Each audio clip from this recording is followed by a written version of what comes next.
Eklavya YouTube channel में आप सभी का स्वागत है। आज हमारे पास मध्य प्रदेश की प्रतियोगी परीक्षाओं से जुड़ी एक बहुत बड़ी खबर है। एक ऐसी खबर जिसने सचमुच एक भूचाल ला दिया है। बिल्कुल।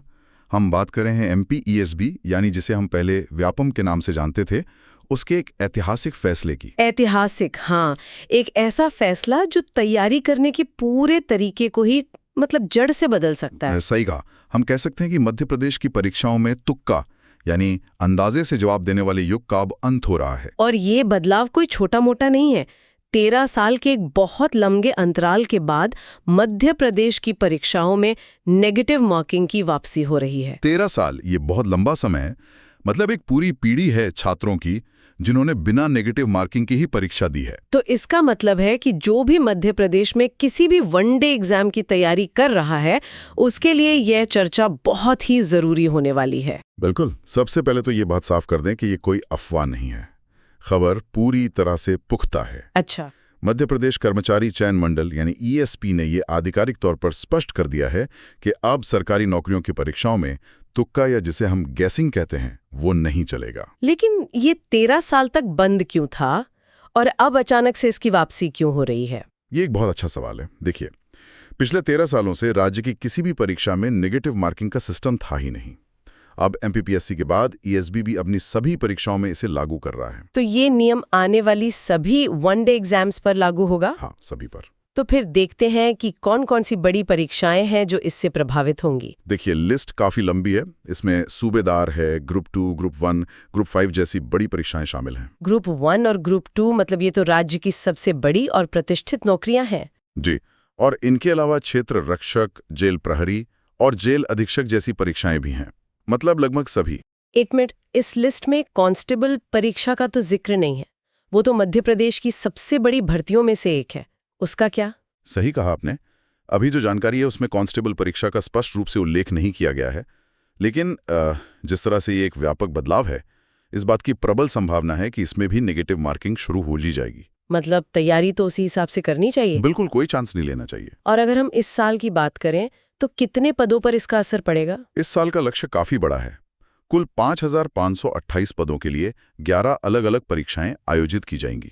11 परीक्षाएं? हाँ, और ESB का कहना है कि इन सभी 11 भर्तियों में ये नया नियम लागू होने जा रहा है। इसका सीधा मतलब है कि ज्यादा पदों के साथ प्रतिस्पर्धा भी अब बहुत ज्यादा होगी। आपकी एक छोटी सी गलती, आप इस कंपैरेटिव रेस से बाहर। एकदम। एक गलत जवाब आपको हजारों उम्मीदवारों से पीछे कर सकता है। अच्छा, एक बात और, इस फैसले से मध्य प्रदेश की परीक्षाएं अब राष्ट्रीय स्तर के बराबर आ रही हैं, है ना? बिल्कुल सही पॉइंट है। आप देखिए, SSC, बैंकिंग, रेलवे जैसे जितने भी बड़े राष्ट्रीय भर्ती बोर्ड हैं, उनमें नेगेटिव मार्किंग पहले से ही लागू है। और दूसरे राज्यों में भी तो है ये सिस्टम। हाँ, कई अन्य राज्यों में भी ये सिस्टम पहले से मौजूद है। इसीलिए ये सवाल उठ रहा था कि मध्य प्रदेश में ये अभी तक बंद क्यों था। इसका कोई ठोस लॉजिक नहीं था। तो ये एक तरह से MP की परीक्षाओं को राष्ट्रीय मानकों के बराबर लाने का एक कदम है। बिल्कुल, एक बहुत महत्वपूर्ण कदम। एक और दिलचस्प बात जो सामने आई है वो ये कि ये गंभीर अभ्यर्थियों की ही एक बड़ी मांग थी। हाँ, ये बहुत रोचक है। कई छात्र संगठन लंबे समय से ये मांग कर रहे थे कि परीक्षाओं में नेगेटिव मार्किंग को फिर से शुरू किया जाए। छात्र खुद ही अपने लिए एक मुश्किल नियम चाह रहे थे, क्यों? इसके पीछे 3 मुख्य उद्देश्य थे। पहला तो ये कि अभ्यर्थी परीक्षा को और ज्यादा गंभीरता से लें। ठीक है। दूसरा, जो तुक्का लगाने वाले नॉन सीरियस छात्र हैं और जो मेहनत करने वाले छात्र हैं, उनके बीच एक साफ अंतर पता चल सके। और तीसरा, जो शायद सबसे जरूरी है, परीक्षा के नतीजों में लक फैक्टर यानी किस्मत की भूमिका को कम करना। समझ गई। तो अब आते हैं इसके गणित पर।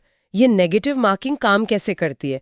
इसे एक सही प्रश्न की बलि भी कहा जाता है। हाँ, ये समझना सबसे जरूरी है। देखिए, 2 तरह की मार्किंग आमतौर पर होती है, 1/3 और 1/4। अच्छा। अगर 1/3 मार्किंग का नियम है तो 3 गलत उत्तर देने पर आपका एक सही अंक काट लिया जाएगा। और अगर 1/4 मार्किंग हुई तो 4 गलत उत्तर देने पर आपका एक सही अंक का नुकसान होगा। इसे थोड़ा और आसान शब्दों में कहें तो अगर मेरे 4 सवाल गलत हुए तो मेरा एक सही सवाल भी उन गलतियों की वजह से कट जाएगा। एकदम सही।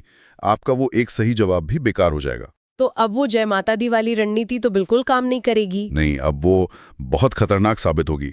पहले क्या था कि जिस ऑप्शन पे हाथ रुक गया बस वही लगा दो। हाँ, कई लोग ऐसा करते थे। अब ये तरीका आपको रेस से ही बाहर कर देगा। अब की हकीकत ये है कि अगर किसी प्रश्न का उत्तर नहीं पता है तो उसे छोड़ देना, स्किप कर देना, गलत उत्तर लगाने से एक बेहतर रणनीति होगी। तो अब सफलता का नया मंत्र क्या है? अब क्वांटिटी यानी आपने कितने प्रश्न अटेम्प्ट किए, उससे ज्यादा क्वालिटी यानी आपकी सटीकता कितनी है, वो महत्वपूर्ण हो गई है। तो चलिए इस पूरी चर्चा का एक सारांश निकालते हैं। एमपी एग्जाम्स में अब एक नया दौर शुरू हो गया है जिसके नए नियम हैं। हाँ बिल्कुल। सबसे पहली और मुख्य बात, 13 साल का इंतजार अब खत्म हो गया है। दूसरा, तुक्का लगाना यानी गेसिंग अब एक कह सकते हैं दंडनीय कार्य है। हाँ, जिसके लिए आपको अपने सही अंकों से कीमत चुकानी होगी।